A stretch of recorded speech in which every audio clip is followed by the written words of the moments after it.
Audiolivro arquitetado por Cristiane Batista, obrigada. Alguns exemplos, cálculos e falas nos sonhos. Freud. Antes de encaixar o quarto dos fatores que regem a formação dos sonhos em seu lugar adequado, proponho citar diversos exemplos de minha coleção. Estes servirão, em parte, para ilustrar a interação dos três fatores que já conhecemos e, em parte, para fornecer provas confirmatórias do que foram, até agora, afirmações não fundamentadas, ou para indicar algumas conclusões que inevitavelmente decorrem delas.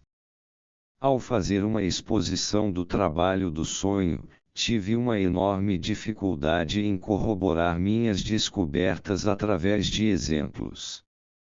Os exemplos, por um lado, que confirmam proposições específicas só trazem convicção ao serem tratados no contexto da interpretação de um sonho como um todo.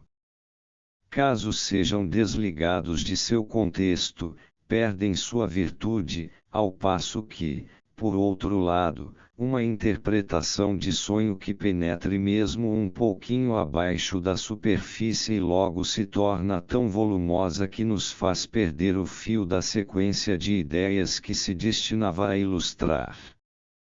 Esta dificuldade técnica deverá me servir de desculpa se, no que se segue, eu concatenar toda sorte de coisas cujo único elo comum seja a sua ligação com o conteúdo das sessões precedentes deste capítulo. Começarei por alguns exemplos de modos de representação peculiares ou inusitados nos sonhos.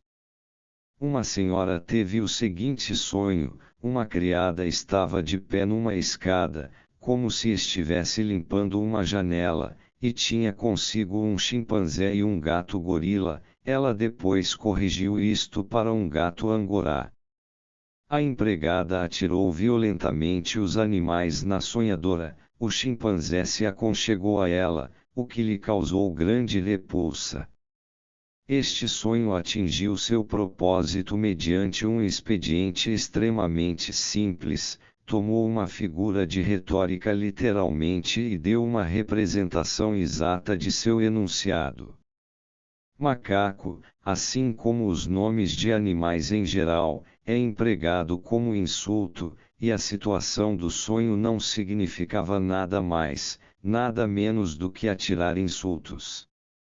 Ao longo desta série de sonhos, encontraremos vários outros exemplos da utilização desse recurso simples durante o trabalho do sonho.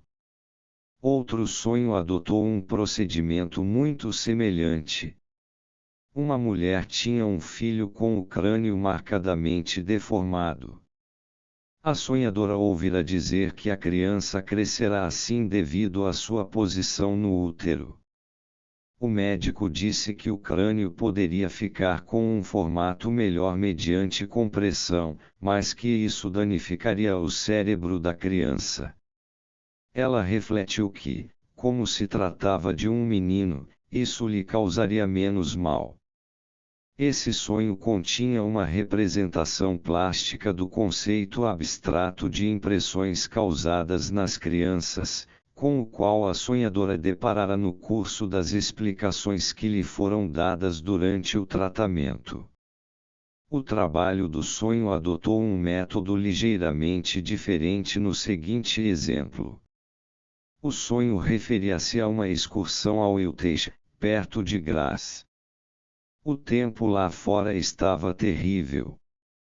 Havia um péssimo hotel, a água gotejava das paredes do quarto e as roupas de cama estavam úmidas. Esta última parte do sonho foi narrada de forma menos direta do que a apresentei. O sentido do sonho era o de supérfluo. Essa ideia abstrata, que estava presente nos pensamentos oníricos, recebeu primeiro uma distorção um tanto forçada e tomou a forma de transbordante, transbordando ou fluido. Depois disso, foi representada em diversas imagens semelhantes, água do lado de fora, água nas paredes no lado de dentro, água na umidade das roupas de cama, tudo fluindo ou transbordando.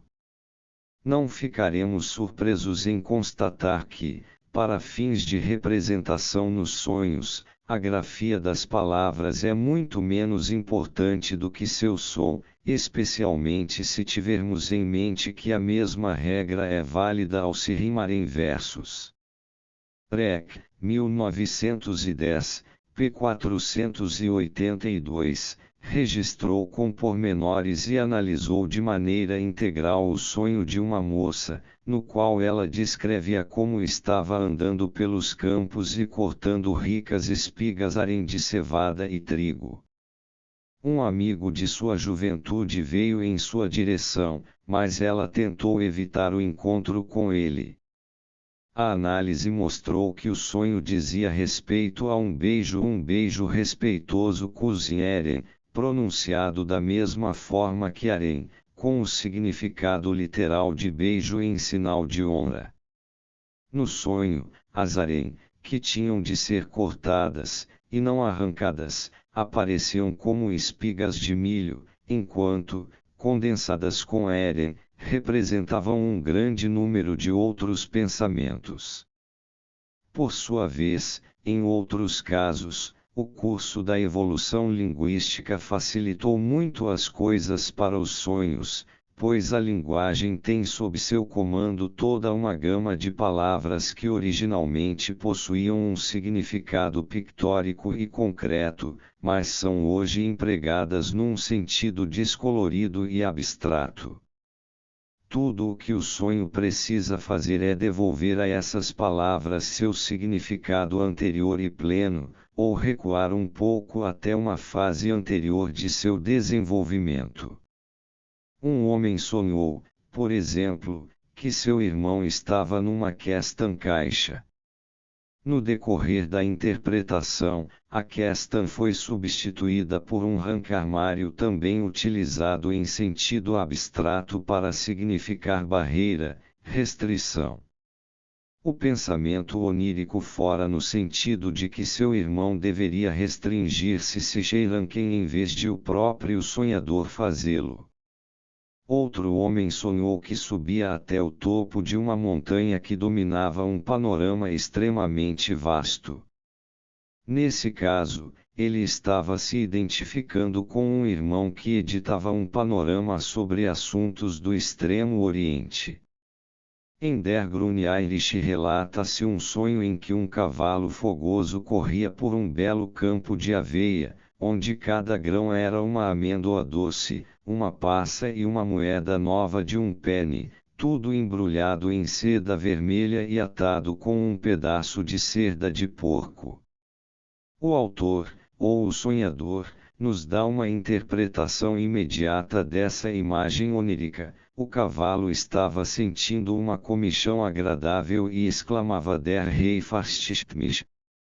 Segundo Enzen, os sonhos que envolvem trocadilhos e jogos de linguagem ocorrem com particular frequência nas antigas sagas nórdicas, nas quais é difícil encontrar um sonho que não contenha uma ambiguidade ou um jogo de palavras.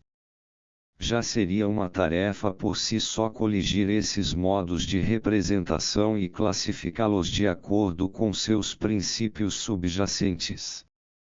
Algumas dessas representações quase poderiam ser descritas como xistes e dão a sensação de que nunca poderiam ser compreendidas sem a ajuda de quem sonhou.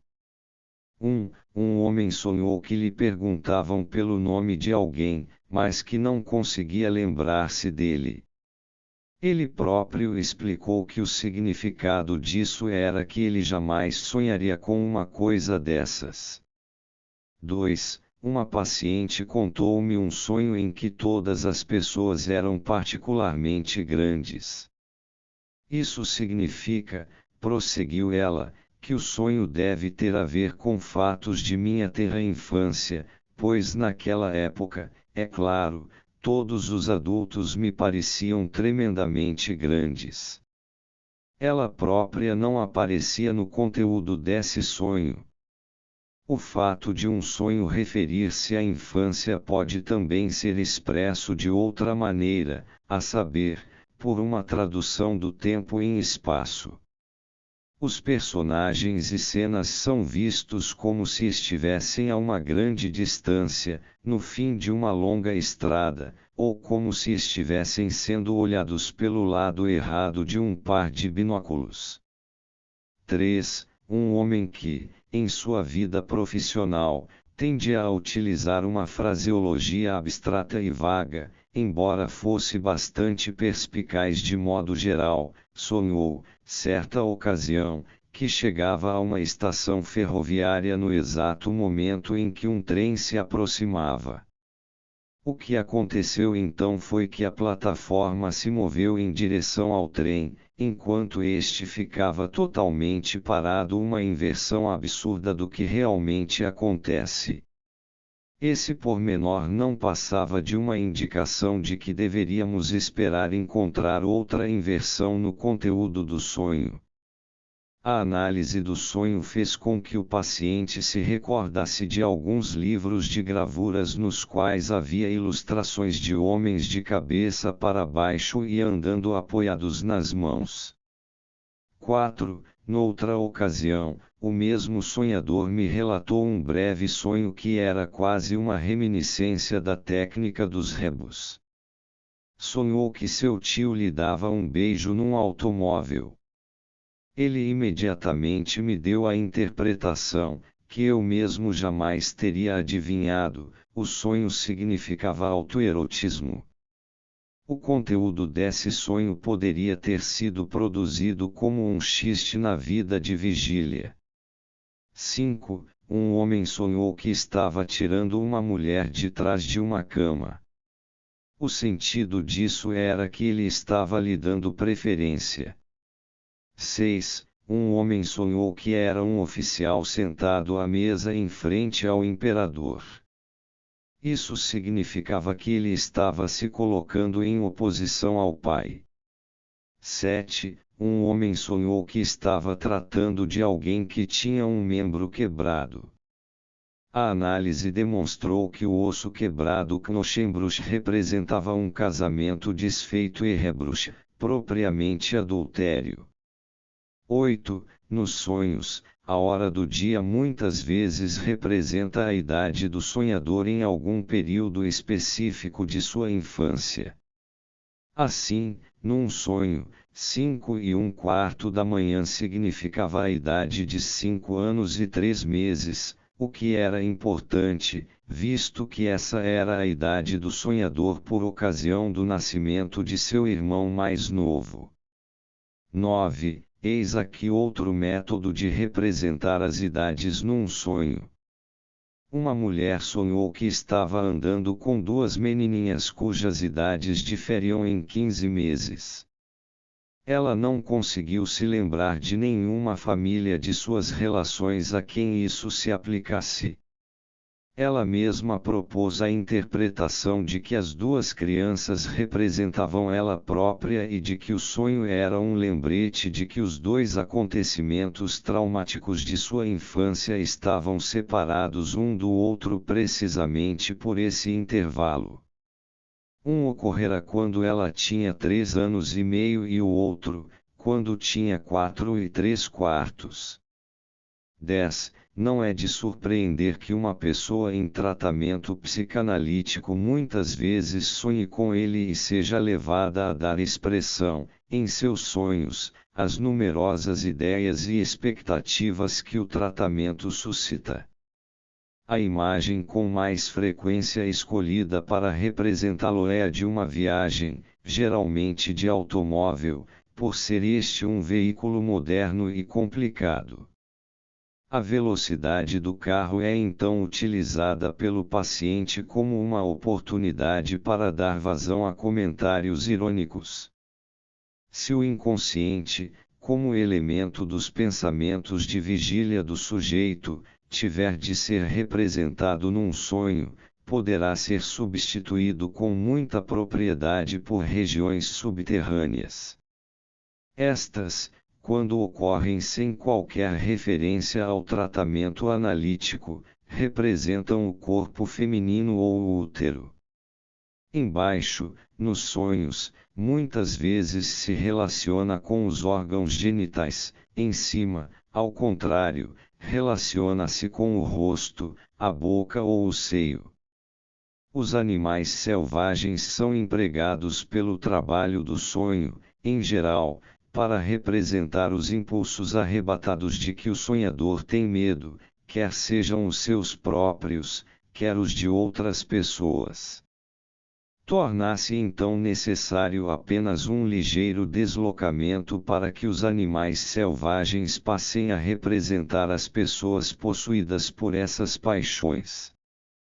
Não é grande a distância entre isso e os casos em que um pai temido é representado por um animal de rapina, um cão ou um cavalo selvagem, uma forma de representação que lembra o totemismo. Poder-se-ia dizer que os animais selvagens são empregados para representar a libido, uma força temida pelo ego e combatida por meio do recalque. É também frequente o sonhador separar de si mesmo sua neurose, sua personalidade doente, e retratá-la como uma pessoa independente. 11. Eis aqui um exemplo registrado por Hans Sachs, 1911. Sabemos, por a interpretação dos sonhos, de Freud, que o trabalho do sonho se vale de diferentes métodos para dar forma sensorial a palavras ou expressões.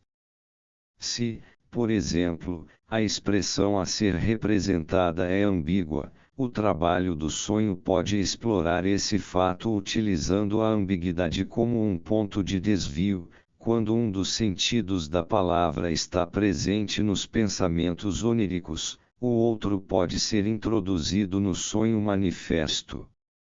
Foi o que ocorreu no seguinte sonho curto, no qual se empregaram de maneira engenhosa, para fins de representação, impressões apropriadas do dia anterior. Eu estava resfriado no dia do sonho e, sendo assim, resolvi, à noite, que se fosse possível evitaria sair da cama durante a madrugada. No sonho, eu parecia estar simplesmente dando continuidade ao que estivera fazendo durante o dia. Tinha estado ocupado em colar recortes de jornais num álbum e fizera o melhor possível para colocar cada um no lugar que lhe era adequado. Sonhei que estava tentando colar um recorte no álbum. Mas ele não cabia na página e Arget nicht auf die Seite, o que me causava muita dor. Acordei e percebi que a dor do sonho persistia sob a forma de uma dor em meu corpo, e fui obrigado a abandonar a decisão que tomara antes de me deitar. Meu sonho, em sua qualidade de guardião do meu sono, dera-me a ilusão de realizar meu desejo de ficar na cama, por meio de uma representação plástica da frase ambígua e Arget nicht auf die Seite, ele não vai ao banheiro. Podemos mesmo afirmar que o trabalho do sonho se serve, com o propósito de dar uma representação visual aos pensamentos oníricos, de quaisquer métodos a seu alcance, não importando se a crítica de vigília os considera legítimos ou ilegítimos. Isso expõe o trabalho do sonho a dúvidas e ridicularizações por parte de todos os que apenas ouviram falar da interpretação dos sonhos, mas nunca a praticarão. O livro de Steckel, Die Sprache des Traumes, 1911, é particularmente rico em exemplos desse tipo. Tenho evitado, contudo, citar exemplos dele, por causa da falta de senso crítico do autor e da arbitrariedade de sua técnica, que dão margem a dúvidas até mesmo nos espíritos livres de preconceitos. 12. Os exemplos seguintes foram extraídos de um trabalho de Witkowski, 1914, sobre o uso de roupas e cores na produção de sonhos. A sonhou que via uma ex-governanta sua num vestido de lustrina luster preta que estava muito apertado em suas nádegas. Isso recebeu a explicação de que a governanta era lasciva lusterna. Se sonhou que via uma moça na estrada banhada de luz branca e usando uma blusa branca. O sonhador tivera relações íntimas com uma certa senhorita White branca pela primeira vez nessa estrada. Fraude sonhou que via o ator vienense Blaseu, de 80 anos de idade, deitado num sofá e envergando uma armadura completa em Valarrustung. Ele começou a saltar sobre as mesas e as cadeiras, sacou de um punhal, olhou-se no espelho e brandiu o punhal no ar como se estivesse lutando com um inimigo imaginário. Interpretação: a sonhadora sofria de uma antiga doença da bexiga Blosei. Deitava-se num divã em sua análise, quando se olhava no espelho, pensava consigo mesma que, apesar de sua idade e da moléstia, ainda parecia estar em plena forma rústica. 13. Uma grande realização num sonho. Um homem sonhou que era uma mulher grávida deitada na cama. Achou a situação muito desagradável. Exclamou. Preferia estar, durante a análise, depois de se recordar de uma enfermeira, concluiu a frase com as palavras quebrando pedras. Por trás da cama pendia um mapa cuja extremidade inferior era mantida esticada por uma barra de madeira. Ele arrancou a barra, segurando-lhe as duas extremidades. Em vez de se quebrar no sentido transversal, dividiu-se em duas metades no sentido do comprimento. Esta ação o aliviou e, ao mesmo tempo, ajudou no parto. Sem qualquer ajuda, ele interpretou o ato de arrancar a barra leste como uma grande realização Leistung. Estava fugindo de sua situação incômoda, no tratamento, arrancando-se de sua atitude feminina. O detalhe absurdo de a barra de madeira não se quebrar simplesmente, mas dividir-se no sentido longitudinal, foi explicado da seguinte forma: o sonhador lembrou-se de que essa combinação de duplicar e destruir era uma alusão à castração. Os sonhos muitas vezes representam a castração pela presença de dois símbolos do pênis, como a expressão desafiadora de um desejo antitético. Aliás, leste virilha é uma parte do corpo nas proximidades dos órgãos genitais. O sonhador resumiu a interpretação do sonho com a explicação de que seu significado era que ele levará melhor sobre a ameaça de castração que o obrigará a adotar uma atitude feminina. 14. Numa análise que eu estava conduzindo em francês, surgiu para a interpretação um sonho em que eu aparecia como um elefante. Naturalmente, perguntei ao sonhador por que fui representado naquela forma. Vous me trompes, o senhor está me enganando, foi sua resposta, tram igual tromba. O trabalho do sonho muitas vezes pode conseguir representar material muito refratário, como os nomes próprios, por um emprego forçado de associações inusitadas. Num de meus sonhos, o velho Brook me confiará a tarefa de fazer uma dissecação. Retirei algo que parecia um pedaço de papel prateado amassado. Voltarei a esse sonho mais adiante. A associação com isso, a qual cheguei com certa dificuldade, foi Staniu. Percebi então que eu estava pensando no nome Stanius, o autor de uma dissertação sobre o sistema nervoso dos peixes que eu muito admirara em minha juventude. A primeira tarefa científica que meu professor me confiou relacionava-se, de fato, com o sistema nervoso de um peixe, o Amocoetes. Obviamente não havia como empregar o nome desse peixe num quebra-cabeça pictórico. Neste ponto, não consigo resistir à tentação de registrar um sonho peculiar, que também é digno de nota por ter sido sonhado por uma criança, e que é facilmente explicável analiticamente. Lembro-me de ter sonhado muitas vezes, quando criança, disse uma senhora, que Deus usava na cabeça um chapéu pontudo de papel. Muitas vezes colocavam um desses chapéus na minha cabeça às refeições, para me impedir de olhar os pratos das outras crianças para ver qual era o tamanho das porções que lhes eram servidas. Como tinha ouvido dizer que Deus era onisciente, o sentido do sonho era que eu sabia tudo apesar do chapéu que me era colocado na cabeça. A natureza do trabalho do sonho e o modo como manipula seu material, os pensamentos oníricos, são demonstrados de forma instrutiva ao considerarmos os números e cálculos que ocorrem nos sonhos. Além disso, os números, nos sonhos, são supersticiosamente encarados como sendo especialmente significativos no tocante ao futuro. Escolherei, portanto, alguns exemplos desse tipo, retirados de minha coleção. 1.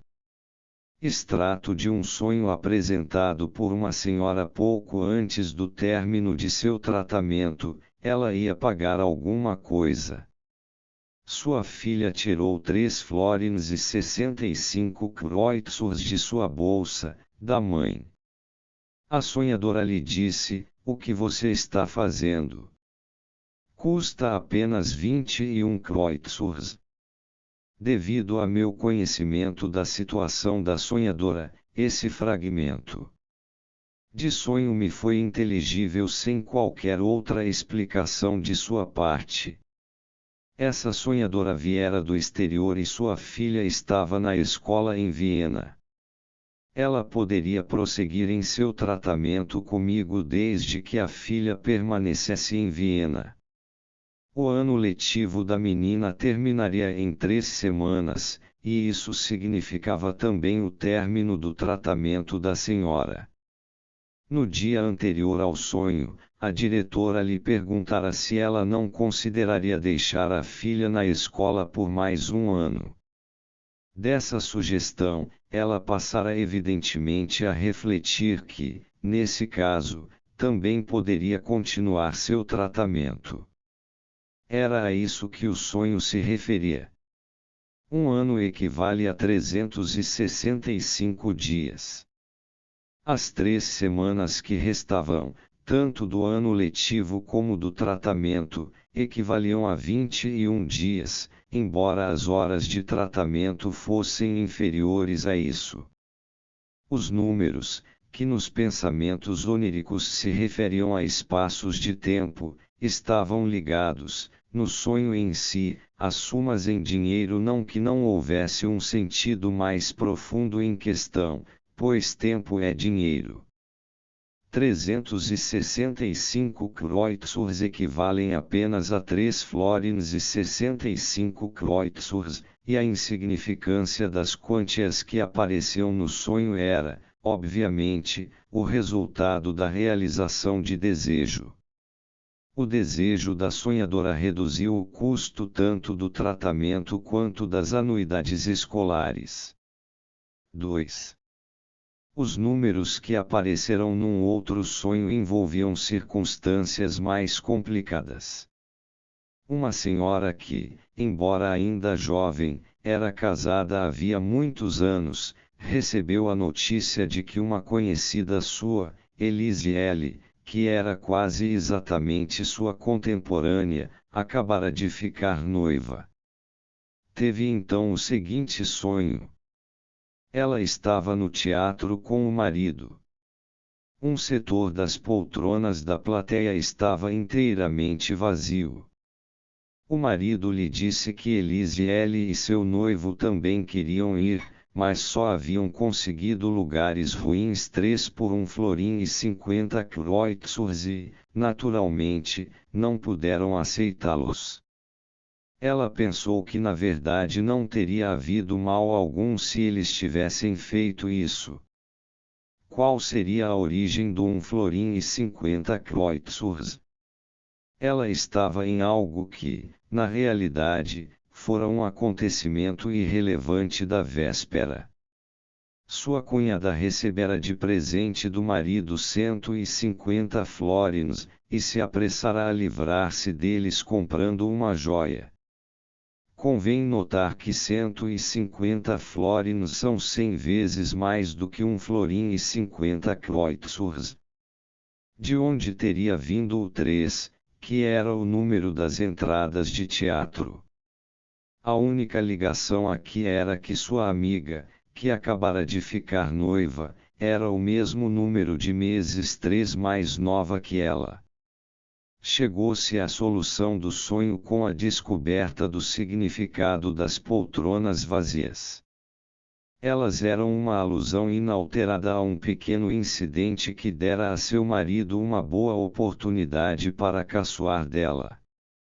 Ela planejara ir a uma das peças que tinham sido anunciadas para a semana seguinte e se dera ao trabalho de adquirir entradas com vários dias de antecedência, teve, portanto, de pagar uma taxa de reserva.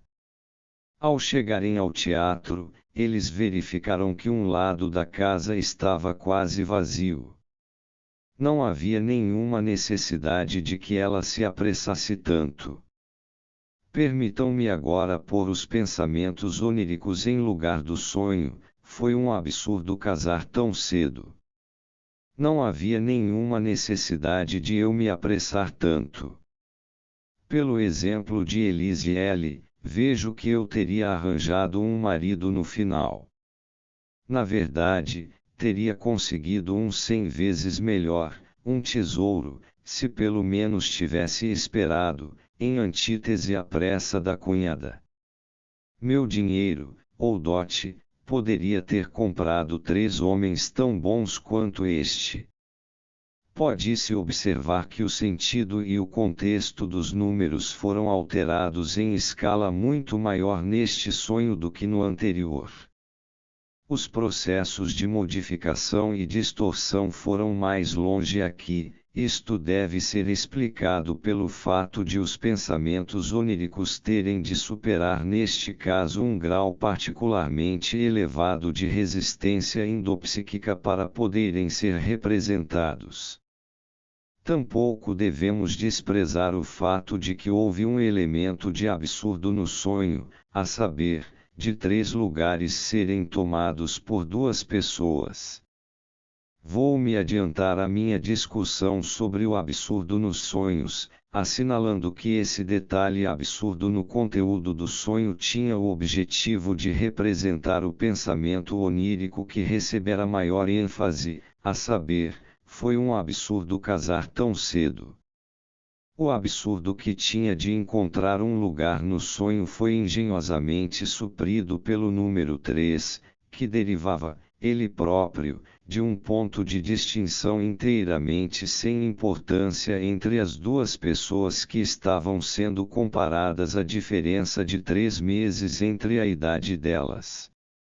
A redução dos 150 florins reais para 1,50 correspondia ao baixo valor atribuído pela sonhadora a seu marido, ou tesouro, em seus pensamentos suprimidos. 3. O exemplo seguinte exibe os métodos de cálculo empregados pelos sonhos, que os levaram a um descrédito tão grande. Um homem sonhou que estava acomodado numa cadeira na casa dos B. Uma família com a qual se relacionara antes e lhes dizia: foi um grande erro vocês não terem deixado eu ficar com Mali. Quantos anos você tem? Perguntou então a moça. Nasci em 1882, respondeu ela. Oh, então você tem 28 anos. Visto que o sonho data de 1898, é evidente que isso foi um erro de cálculo, e a incapacidade do sonhador para fazer contas mereceria ser comparada à de um paralítico geral, a não ser que pudesse ser explicada de alguma outra forma. Meu paciente era uma dessas pessoas que, sempre que lhes acontece pôr os olhos numa mulher, não conseguem afastá-la de seus pensamentos. A paciente que, já havia alguns meses, costumava chegar regularmente a meu consultório depois dele, e que portanto ele sempre encontrava, era uma jovem. Ele vivia fazendo perguntas a respeito dela e se esforçava ao máximo para lhe causar uma boa impressão. Foi a idade dela que ele calculou em 28 anos. Basta isto para explicar o resultado do cálculo aparente. Aliás, 1882 era o ano em que ele havia se casado. Posso acrescentar que ele não conseguia deixar de entabular conversa com os dois outros membros do sexo feminino com quem deparava em minha casa, as duas empregadas, nenhuma delas jovem, de modo algum, uma ou outra das quais costumava abrir-lhe a porta. Ele atribuía a falta de receptividade delas ao fato de considerarem-no um cavalheiro idoso de hábitos acomodados. 4. Eis aqui outro sonho que trata de números, caracterizado pela clareza da maneira pela qual foi determinado, ou antes, sobredeterminado. Devo tanto o sonho quanto sua interpretação ao Dr. B. Datner. O senhorio do prédio onde moro, que é agente de polícia, sonhou que estava em serviço de rua. Isso era a realização de um desejo. Um inspetor que tinha na gola o número 22, seguido de 62 ou 26, aproximou-se dele. De qualquer maneira, havia vários dois nele. O simples fato de que, ao relatar o sonho, ele decompôs o número 2262 demonstrou que seus componentes tinham sentidos isolados. Ele se recordava de que, na véspera, tinha havido uma conversa na delegacia sobre o tempo de serviço dos policiais. O ensejo disso fora um inspetor que havia se aposentado com seus proventos aos 62 anos.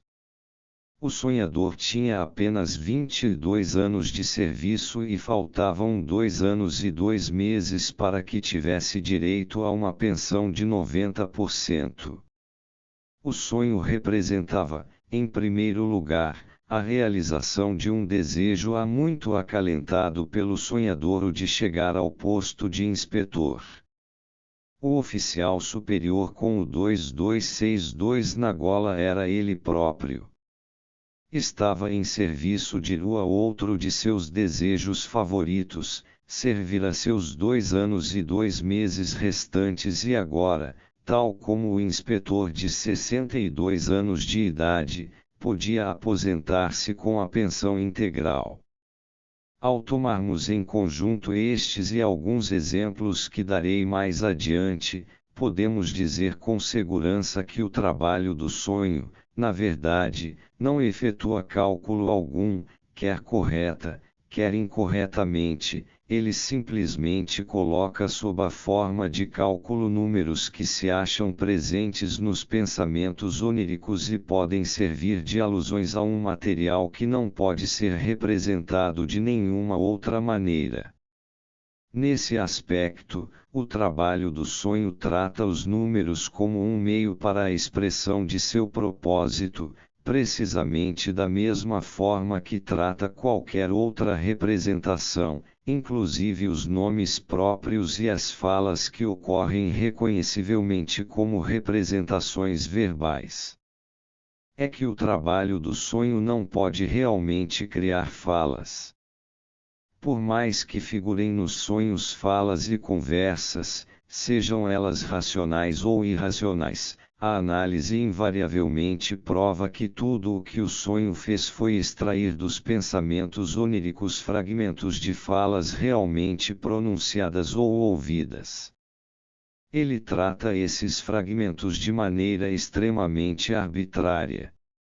Não somente os arranca de seu contexto e os corta em pedaços, incorporando algumas partes e rejeitando outras, como muitas vezes os reúne numa nova ordem, de modo que uma fala que figura no sonho como um todo integrado revelasse, na análise, como uma combinação de 3 ou 4 fragmentos desconexos.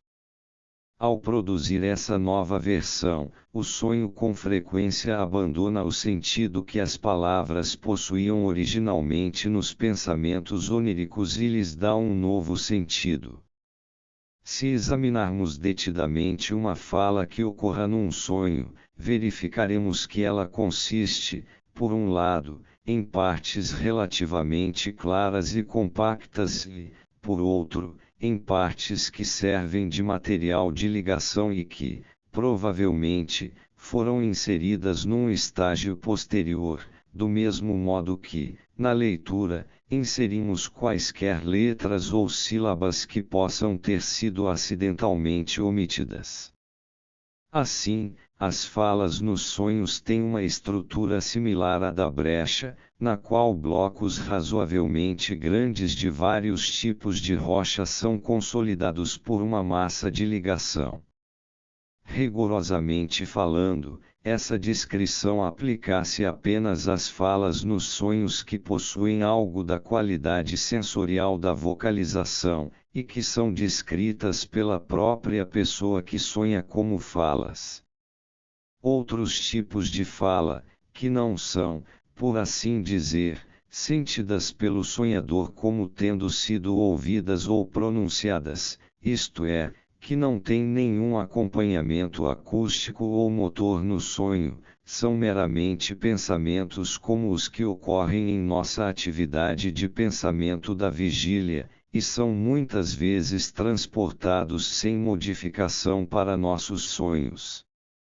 Outra fonte abundante desse tipo de fala indiferenciada, embora difícil de acompanhar, parece ser proporcionada pelo material que foi lido. Mas o que quer que se destaque acentuadamente nos sonhos como uma fala pode ser rastreado até sua origem em falas reais que tenham sido proferidas ou ouvidas pelo sonhador.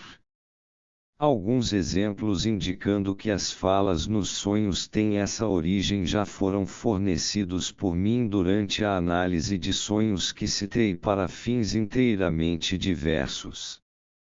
Assim, no inocente sonho com o mercado relatado na P177, as palavras proferidas, "Isso não está mais disponível", serviram para me identificar com o açougueiro, enquanto uma parte da outra fala, "Não reconheço isso, não vou levá-lo", foi o que, de fato, tornou o sonho inocente. A sonhadora, como se poderá recordar, após lhe ter sido feita certa sugestão pela cozinheira na véspera, respondera com as palavras, "Não reconheço isso, comporte-se direito".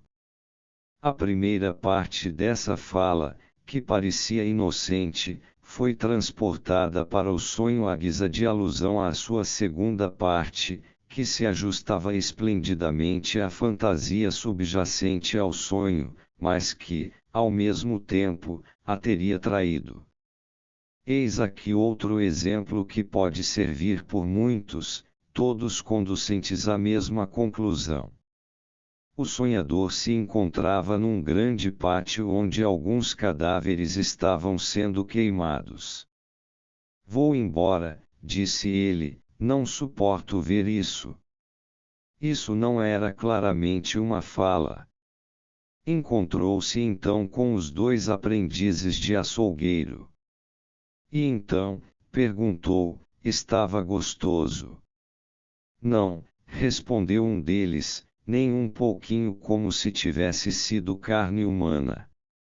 O pretexto inocente do sonho era o seguinte: o sonhador e sua mulher, depois do jantar, tinham feito uma visita a seus vizinhos, que eram pessoas excelentes, mas não exatamente apetitosas. A idosa e hospitaleira senhora estava justamente ceando e tentara forçá-lo. Existe uma expressão de sentido sexual que é jocosamente empregada entre os homens para expressar esta ideia: aprovar um pouco. Ele recusou, dizendo não ter mais nenhum apetite. Vamos, retrucou ela, você consegue, ou alguma coisa nesse sentido. Assim, ele foi obrigado a provar e a cumprimentou pela ceia, dizendo: estava muito gostoso. Ao ver-se novamente a sós com sua mulher, ele reclamou da insistência da vizinha e também da qualidade da comida.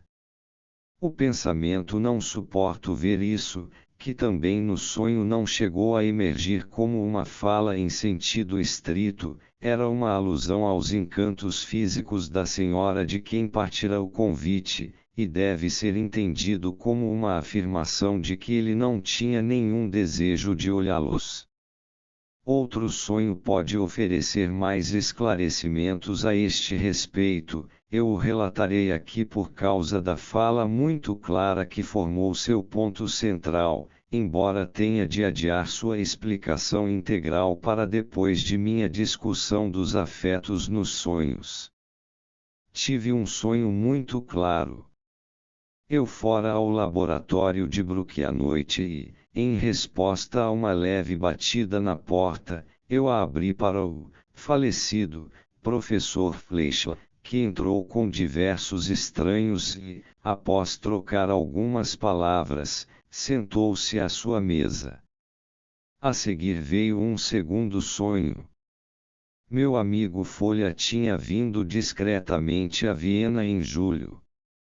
Encontrei-o na rua, conversando com o meu falecido amigo P, e fui com eles a algum lugar onde se sentaram um diante do outro, como se estivessem a uma pequena mesa. Sentei-me à cabeceira, em sua parte mais estreita. Folha falou sobre sua irmã e disse que havia 3/4 de hora ela estava morta, acrescentando algo como esse foi o limiar. Como P não conseguisse entendê-lo, Folha voltou-se para mim e me perguntou quanto eu havia contado a P sobre suas coisas.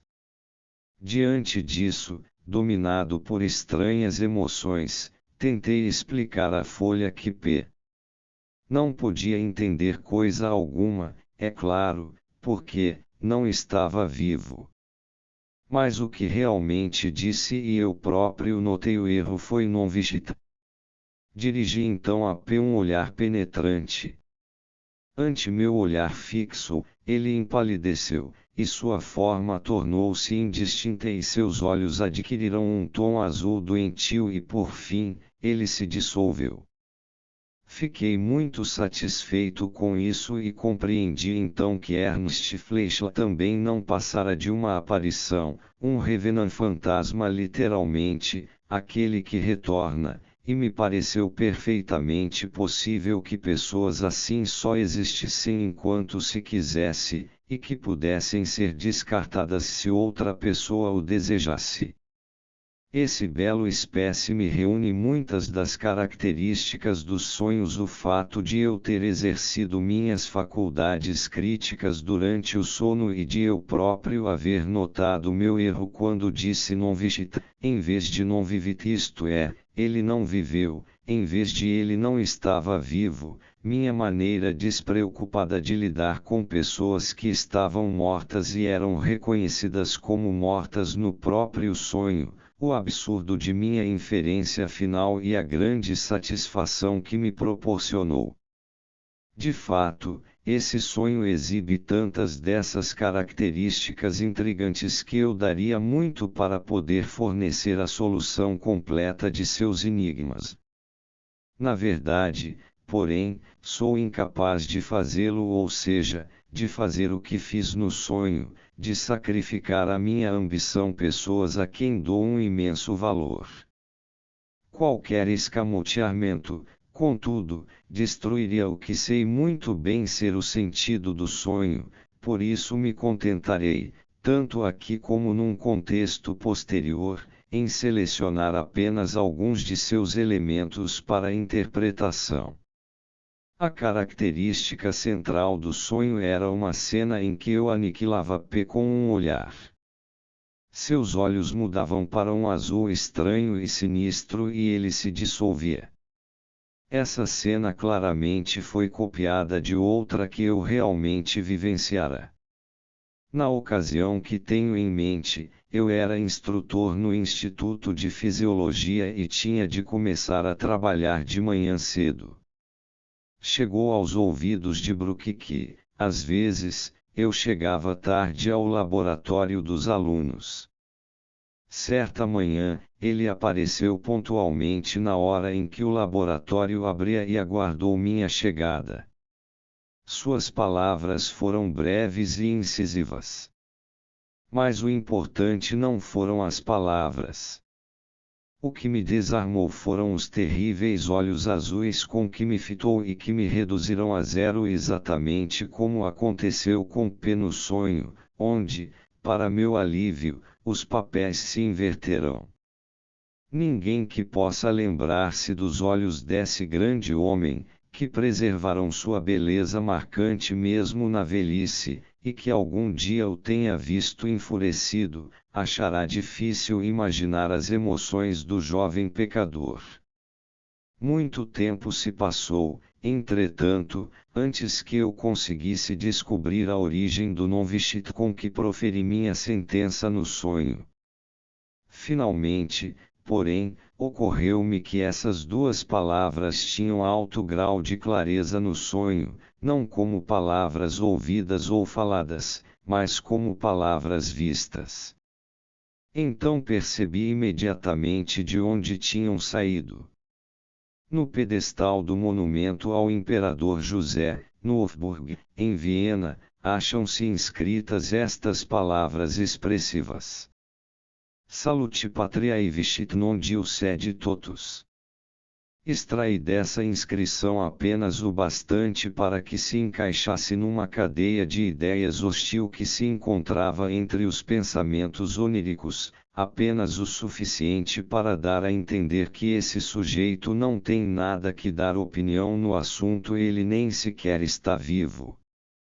E isso me fez lembrar que eu tivera o sonho poucos dias depois da inauguração do monumento em homenagem a Fleischl nas galerias da universidade.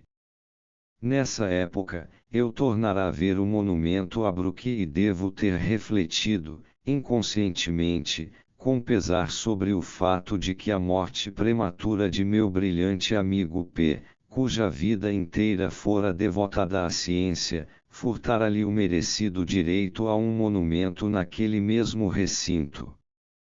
Assim, dei-lhe esse monumento em meu sonho, e, aliás, como me recordei, seu nome era Joseph José.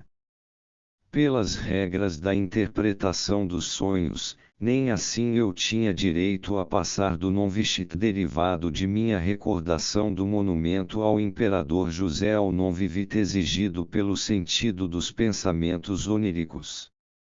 Devia haver algum outro elemento nos pensamentos oníricos que ajudasse a tornar possível a transição. Ocorreu-me então ser digno de nota que, na cena do sonho, havia uma convergência de uma corrente de sentimento hostil e uma afetiva para com meu amigo P., estando a primeira na superfície e a segunda oculta, mas ambas representadas na expressão única non-vishita. Como fosse digno de homenagens pela ciência, erigi-lhe um monumento comemorativo, mas, como era culpado de um desejo malévolo, que se expressou no final do sonho, eu o aniquilei. Notei que esta última frase tinha uma cadência toda especial, e devo ter tido algum modelo em minha mente. onde se poderia encontrar uma antítese dessa natureza, uma justaposição como essa de duas reações opostas a uma única pessoa, ambas alegando ser completamente justificadas e, ainda assim, não incompatíveis. Somente numa passagem da literatura, mas uma passagem que causa profunda impressão no leitor, no discurso de autojustificação de Brutus em Júlio César, de Shakespeare, como César me amou, choro por ele, como foi afortunado, regozijo-me com isso, como era bravo, respeito-o, mas, como foi ambicioso, matei-o. A estrutura formal dessas frases e seu sentido antitético não eram exatamente os mesmos que desvendei no pensamento onírico. Assim, eu desempenhara o papel de Brutus no sonho. Se ao menos pudesse encontrar algum outro indício, no conteúdo do sonho, para confirmar esse surpreendente traço de união colateral. Ocorreu-me um indício possível, meu amigo Folha veio a Viena em julho. Não havia nenhuma base na realidade para esse detalhe do sonho. Que eu soubesse, meu amigo Folha nunca estivera em Viena em julho. Mas o mês de julho recebeu esse nome em homenagem a Júlio César, e poderia, portanto, representar muito bem a alusão que eu queria à ideia intermediária de eu desempenhar o papel de Brutus. Por estranho que pareça, realmente desempenhei o papel de Brutus uma vez. Em certa ocasião, atuei na cena entre Brutus e César, de Schiller, diante de uma plateia de crianças. Tinha 14 anos na época e estava representando com um sobrinho um ano mais velho que eu. Ele viera da Inglaterra visitar-nos, e ele também era um revenant, pois era o companheiro de brincadeiras de meus primeiros anos de vida que nele retornava. Até o final de meus 3 anos, tínhamos sido inseparáveis. Tínhamos amado um ao outro e lutado um com o outro, e essa relação infantil, como já sugeri acima, exerceu uma influência decisiva sobre todas as minhas relações subsequentes com pessoas da mesma idade que a minha. Desde aquela época, meu sobrinho John tem tido muitas reencarnações, que reviverão ora um lado, ora outro de sua personalidade, fixada de forma inalterável em minha memória inconsciente. Deve ter havido ocasiões em que ele me tratou muito mal, e devo ter demonstrado coragem perante meu tirano, pois, anos mais tarde, falaram-me muitas vezes sobre um breve discurso feito por mim em minha própria defesa, quando meu pai, que era ao mesmo tempo avô de John, me disse em tom de acusação: por que você está batendo no John? Minha resposta: eu ainda não tinha 2 anos nessa época, foi bati nele porque ele me bateu. Deve ter sido essa cena de minha infância que desviou o non vivit para non vicit, pois, na linguagem das crianças mais velhas, o termo usado para bater é vixen, pronunciado como o inglês vichem. O trabalho do sonho não se envergonha de usar elos como esse. Havia pouco fundamento na realidade para minha hostilidade em relação a meu amigo P, que era muito superior a mim e, por esse motivo, se adequava perfeitamente para figurar como uma nova edição do meu antigo companheiro de brincadeiras. Essa hostilidade, portanto, certamente remontava a minhas complicadas relações infantis com John. Como já disse, voltarei a este sonho mais tarde.